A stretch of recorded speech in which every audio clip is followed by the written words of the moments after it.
আমাদের কাছে অস্ট্রেলিয়ার টাইম নাই, আর সেখানে কিনা বাংলাদেশ। আমরা বাংলাদেশকে তো গণনাই ধরি না। বাংলাদেশ আমাদের চেয়ে দুর্বল দল। শক্তিশালী অস্ট্রেলিয়াকে উড়িয়ে দিয়ে বাংলাদেশকে অপমান করে একই বললেন রশিদ খান। বিস্তারিত থাকছে পুরো ভিডিও জুড়ে। বিশ্বকাপের 48তম ম্যাচে শক্তিশালী অস্ট্রেলিয়ার বিপক্ষে টসে হেরে আগে ব্যাটিং করতে নেমেছিল আফগানিস্তান। এদিন আফগানিস্তানের হয়ে দুই ওপেনার দুর্দান্ত শুরু এনে দেন। এদিন রহমতুল্লাহ গুরবাজ 49 বলে 60 রান ও ইব্রাহিম জাদরানের 51 রানের উপর ভর করে নির্ধারিত ওভার শেষে আফগানিস্তান 6 উইকেট হারিয়ে 148 রান সংগ্রহ করেন।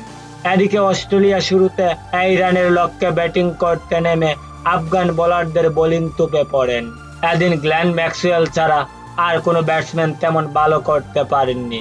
আফগান বোলারদের দুর্দান্ত বোলিংয়ের সুবাদে 21 রানে জিতে যায় আফগানিস্তান।